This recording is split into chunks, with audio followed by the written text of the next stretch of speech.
This is James Corbett of CorbettReport.com. It is currently the 7th of July 2010, and tonight I am joined on the line once again by Charlie Veitch of the Love Police at cveitch.org. Charlie, great to have you back on the program. Thanks for joining me again. Thanks, James. It's good to be back on the show, especially with a Canadian. And I know we spoke just before I went out to Toronto, and it was my first time ever in Canada, so it seems quite fitting that my first YouTube appearance back is with a Canadian, so let's do this. Well, I'm honored to have you on again, and as I'm sure most of my listeners and viewers are aware by now, that you had a very interesting experience in Toronto for the G20, so I don't know really where to start with all of this, but why don't you start and pick it up wherever you want and just tell people a little bit about your experience. Yeah, well, I'll start at the ending. With the ending ended with me on the 1st of July, 2 days after my scheduled departure date. My girlfriend managed to book me a last-minute Air India flight leaving Toronto Airport. So there I found myself walking around the duty-free area of Toronto International, Pearson Airport, looking out for police, looking out for security, trying to hide, trying to cover my face, not listening to music in case someone crept up on me, because I was so scared that the Toronto Police Department would handcuff me and drag me away just as I was about to board this last flight. It's a really strange feeling being in a Western, industrialized, civilized country and feeling like the Gestapo are out to get you, and that's precisely how I felt. My trip began 3 days before the G20 was due to begin. I arrived in Toronto on the 23rd at 3 p.m., and then at 3 p.m. on the 24th, I was in handcuffs for 5 hours, and then in the Torontonomo Bay, the big detention center at the film studios, in a big metal cage for 21 hours.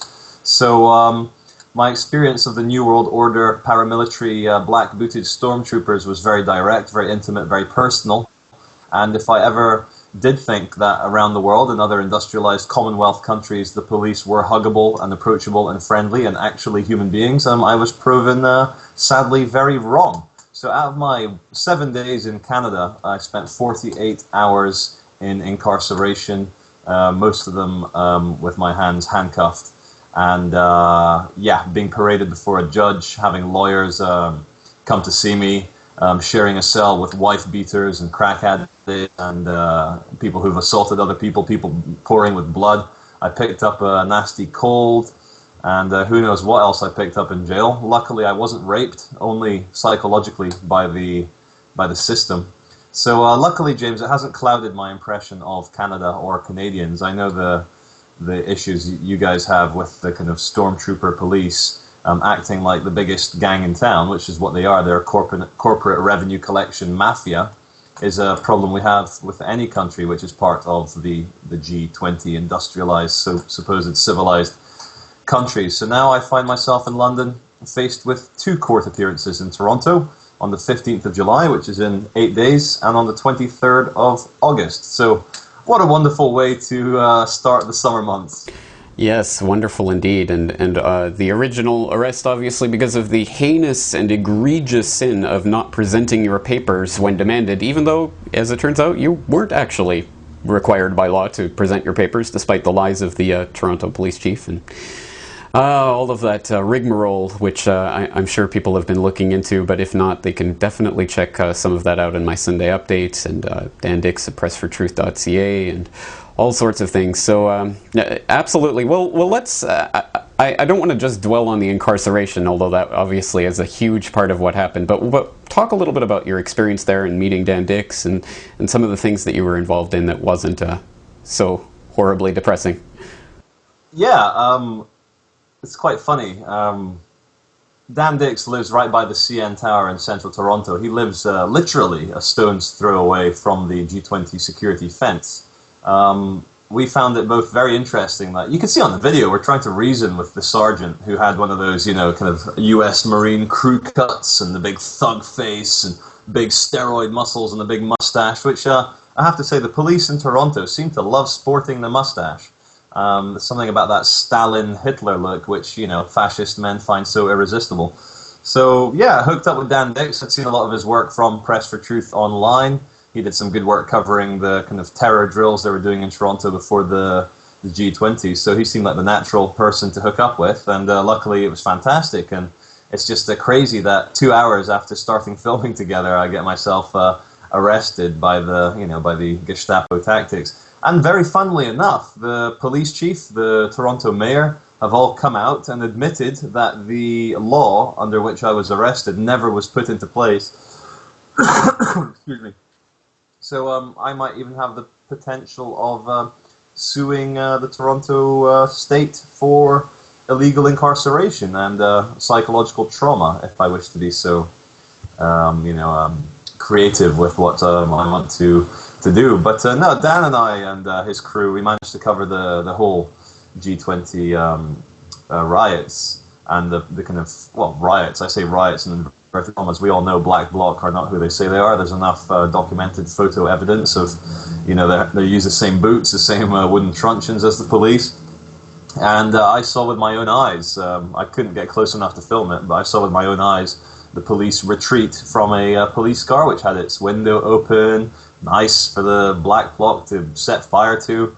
And I'm actually on I've just seen an article online just now from the Montreal Gazette, which shows that 80% of Ontario residents, of the ones they polled, believe the police did a good job. And I don't know where they found these 80% of people, but they can't be people who were witnessing the same event that I was, because what I saw was Toronto turned into a dystopian vision of the future, somewhere between The Matrix, Blade Runner, and Mad Max. It was insane to see that many police, who outnumbered the protesters 2-1. There was 19,000 riot cops to 10,000 protesters. I believe the mainstream media hype kept thousands of people away from Toronto because of fear. And the one thing, as we all know, that sells more than sex is fear. And they were all terrified to be there. And I'm not surprised, because I'm quite loud when I go out on the megaphone. And I had a kind of police camera team. All they were missing was a boom mic and maybe a sound engineer to follow me around. They had these $10,000 professional HD studio quality cameras that these riot police were carrying around, filming me and filming other people. And I was joking around with them, saying, look, I hope you put it on your police YouTube or your Facebook and then, tag me so I can see it. And no, they weren't so funny. But the good news behind all this, whilst we were making fun of the whole situation, a few of the police behind their plastic visor helmets did burst into laughter, did start smiling and smirking.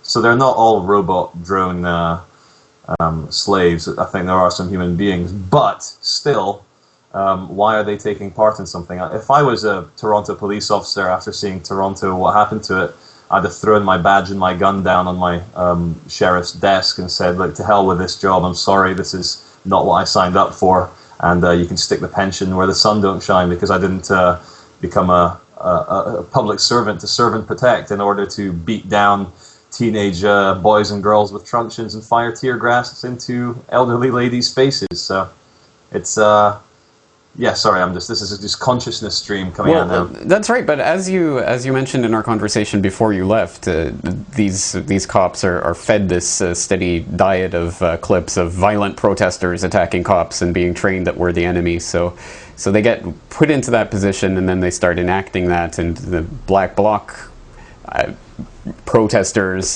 come along and do their job, and then everything breaks out. And so we see how these things escalate, and I guess the question is, how could this have turned out differently? Is there any way that this could have turned out in any other way?